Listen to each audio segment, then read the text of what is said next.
સારું, ચાલો આ વિષયમાં ઊંડા ઉતરીએ. આપણે બધા સંબંધોમાં આવતા પડકારોને, એમાં થતા ઘર્ષણને એક સમસ્યા તરીકે જ જોતા હોઈએ છીએ. પણ શું એવું બની શકે કે આ જ ઘર્ષણ હકીકતમાં વિકાસ માટેનું એક શક્તિશાળી સાધન હોય? આજે આપણે એક એવા જ દૃષ્ટિકોણની વાત કરવાના છીએ જે સંબંધોના સામાન્ય સંઘર્ષને જાણે કે આધ્યાત્મિક સોનામાં ફેરવી શકે છે. આ સવાલ કદાચ આપણે બધાએ ક્યારેક ને ક્યારેક પોતાની જાતને પૂછ્યો જ હશે ખરું ને? ગમે તેટલા સારા, પ્રેમાળ અને સમજદારીભર્યા સંબંધો હોય તો પણ એમાં તણાવ અને મતભેદની ક્ષણો કેમ આવી જાય છે? આ અનુભવ લગભગ બધાને થતો હોય છે અને તેનો જવાબ આપણી ધારણા કરતાં ઘણો ઊંડો હોઈ શકે છે. અહીંયા જ આખી વાતનો રસપ્રદ વળાંક આવે છે. જો સામાન્ય રીતે આપણે ઝઘડાને કે મતભેદને સંબંધ તૂટવાની કે નિષ્ફળ જવાની નિશાની માની લઈએ છીએ, પણ આધ્યાત્મિક દૃષ્ટિકોણ કંઈક સાવ જુદું જ કહે છે. એ કહે છે કે આ ઘર્ષણ નિષ્ફળતા નથી, પણ એ વાતનો સંકેત છે કે કંઈક મહત્વનું કામ ચાલી રહ્યું છે. એક શુદ્ધિકરણની પ્રક્રિયા ચાલુ છે. આ વાતને સમજવા માટે આનાથી સુંદર રૂપક બીજું કયું હોઈ શકે? વિચારો, જેમ સોનાને શુદ્ધ થવા માટે આગની ભઠ્ઠીમાંથી પસાર થવું પડે છે, બસ એ જ રીતે બે આત્માઓ એકબીજાના અહંકારના ખૂણાઓને ઘસીને એકબીજાની ખામીઓને દૂર કરે છે. આ ઘર્ષણ વિનાશ માટે નથી, પણ એ તો એક શિલ્પકારની છીણી જેવું છે જે એક સુંદર કલાકૃતિ ઘડી રહ્યું છે. તો ચાલો હવે આ વિચારના મૂળ સુધી પહોંચીએ. આ સમગ્ર પ્રક્રિયાના કેન્દ્રમાં એક ખૂબ જ ગહન આધ્યાત્મિક ખ્યાલ છે જેને સંબંધ યજ્ઞ તરીકે ઓળખવામાં આવે છે. અહીં જ આખી સમજણનો પાયો રહેલો છે. તો આ યજ્ઞ છે શું? સાવ સાદી ભાષામાં કહીએ તો યજ્ઞ એ એક પવિત્ર અગ્નિની વિધિ છે જેમાં કોઈ મોટા અને સારા હેતુ માટે, જેમ કે વિશ્વના કલ્યાણ માટે, અગ્નિમાં આહુતિઓ અર્પણ કરવામાં આવે છે. એ બલિદાન અને રૂપાંતરનું પ્રતીક છે.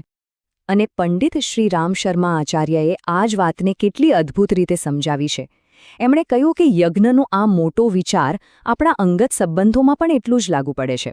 એમણે કહ્યું કે લગ્ન કે પછી કોઈ પણ ઊંડો સંબંધ એ યજ્ઞનું સૌથી નાનું પણ સૌથી શક્તિશાળી સ્વરૂપ છે. તો આ સંબંધનું યજ્ઞકામ કેવી રીતે કરે છે? ચાલો સમજીએ. એમાં 3 મુખ્ય ભાગ છે. પહેલો છે અગ્નિ, જે બીજું કંઈ નહીં પણ બંને ભાગીદારો વચ્ચેનો પ્રેમ છે. પછી આવે છે આહુતિ. એ છે આપણી જીદ, આપણું હુંપણું અને આપણું અભિમાન, જેને આપણે પ્રેમના અગ્નિમાં હોમી દેવાનું છે. અને છેલ્લે થાય છે રૂપાંતર, જ્યાં પહેલો સંઘર્ષ એક ઊંડા જોડાણમાં બદલાઈ જાય છે. અને જુઓ, આ અભ્યાસથી કેવો જબરદસ્ત બદલાવ આવે છે. જે પહેલાં માત્ર કાચું ઘર્ષણ હતું, એકબીજા સાથે ટકરાતી માનવ વીજળી જેવું હતું, તે હવે એક ઉચ્ચ અવસ્થા, એક દૈવી તેજમાં રૂપાંતરિત થઈ જાય છે. તો સવાલ એ થાય કે આ બધી વાતોને જીવનમાં ઉતારવી કઈ રીતે? અત્યાર સુધી આપણે શા માટે એ સમજ્યા, હવે કેવી રીતે એ સમજીએ.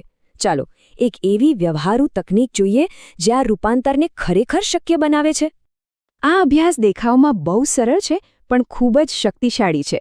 જ્યારે પણ પાર્ટનરની કોઈ વાતથી ગુસ્સો આવે કે ઉશ્કેરાટ થાય, ત્યારે પહેલું પગલું છે એ લાગણીને સ્વીકારવી. બીજું અને સૌથી અગત્યનું, તરત જ પ્રતિક્રિયા આપવાની નથી, બસ થોભી જવાનું છે. અને ત્રીજું, મનોમન સંકલ્પ કરવાનો છે, હું ગુસ્સાની આ ક્ષણને આપણા યજ્ઞમાં આહુતિ તરીકે અર્પણ કરું છું. આ જે પ્રતિક્રિયા ન આપવાનો નિર્ણય છે ને, એ કોઈ નાની સૂની વાત નથી. આ જ તો સાચું તપ છે, સાચી તપસ્યા. ઝઘડો કરવાને બદલે આપણે એ બધી ઊર્જાને અંદરની તરફ વાળીએ છીએ.